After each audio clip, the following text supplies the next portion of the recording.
Hello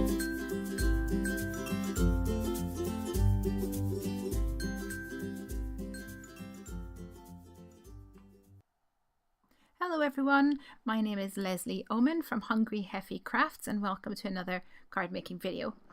This card that I'm making today, it's a generic card, but I was just playing with one of my stamp sets from Simon Says Stamp, and what I've done is I've taken some of the envelope stamps and created my own background for a card. To start with the card, I'm taking the large stitch rectangles die from Lawn Fawn and running that through my Cuttlebug to cut out some craft cardstock. I thought it would be fun to use some craft cardstock and use some of the brown coloured inks to almost create a tone-on-tone pattern background using those envelope stamps. What I like to do is to use some washi tape to mask the outside edges of the stitched rectangle, and I just put the washi tape right up to the stitching, and this means that I can ink and stamp and do what I want to do, but I've got a nice crisp clear edge. Here's the stamp set I'm going to be using today. It's got I think it's got Happy Mail, and it has 4 different sizes and shapes of envelope stamps, and I'm also planning to use this punch, which I've had in my stash for quite a while, and it punches out a little design and creases the lines on it as well, and you can fold it up together to create a little like 3D envelope like this. It's a really cool little punch and I've not used it in a long time. So I want to use it on my card and plan to use it around about here. So I've left that on my card for just now, and then I'm using some khaki ink from Simon Says Stamp to build up my envelopes around the outside.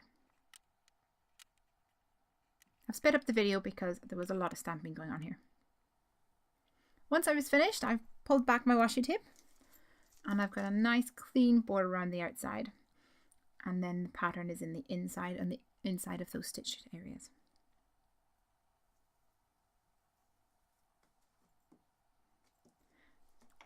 Now what I want to do is create my greeting for the card, and I want it to say sending love, and I've used the sending die that matches these stamp sets, also from Simon Says Stamp. And I'm cutting that out of white cardstock, just some plain white cardstock. And I also played around with some pattern papers. I was deliberating whether I would use pattern paper or just white paper, but in the end I just decided to go for the white because the pattern just didn't quite work for me. So I've glued up those flaps and put an acrylic block on the tops while the glue is drying. I'm going to also use a little pop of colour, so I'm taking my Distress inks here, and although I've cut out the sending greeting from white cardstock, while it's still in the cardstock, I'm adding some colour on top with an ink blending tool. Usually I would ink the piece of card first of all and then run it through the die cutting machine, but this was a little bit of an afterthought and this works just as well. So now once this ink is dry, I can pull it out and pop out the die cut, and I've got a pinky red colour of a die cut. Now to make this pop, I'm going to mount it on another cut of the exact same die, but this time white, and I'll layer it on top of one another, and I'm just using my finger here to pick up some Ranger Multi-Matte Medium, and then I'll pop that on top of the white sending die cut, but slightly offset it, and that will create almost like a shadow effect. So the die cut is going to go here. My little envelope is going to go underneath it, and I'll mount it on top of the envelope and layer it up like this. But I wanted to add a little bit more texture to the card, so I'm taking some baker's twine. Now this baker's twine, the first thing I noticed about it is that it has blue and white and red, and it's very similar to I guess the airmail string.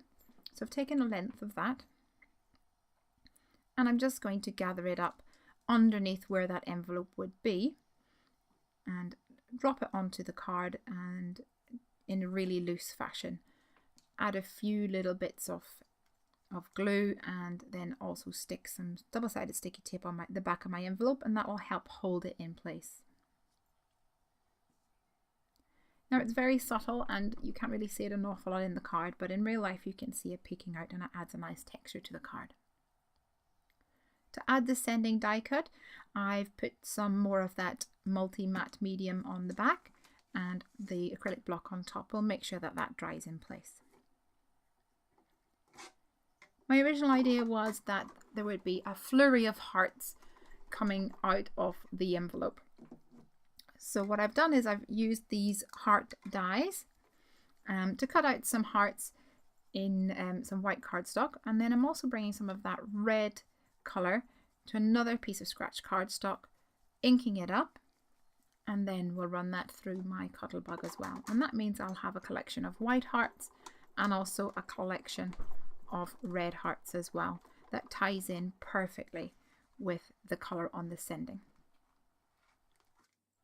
Now in the end, the hearts just overpowered the card, so I've just chosen a few here and added them to the card, and instead of stamping an image underneath the word sending, I've taken some of my letter stickers from my stash, stuck it onto some craft cardstock, and then have cut it out around the outside, leaving a little bit of a border. And that's going to be just placed down here below the word sending to complete the greeting on the card. You will see that popping out of the envelope is one of the larger heart die cuts that's been coloured in with that same red ink, and I'm adding some Wink of Stella on there to give a real pearlescent sheen, and that also catches the eye and gives it the card a pop. It's one of the main focal elements. Just finished the cards with a few little sequins and gems, and that's it done. Thank you for watching.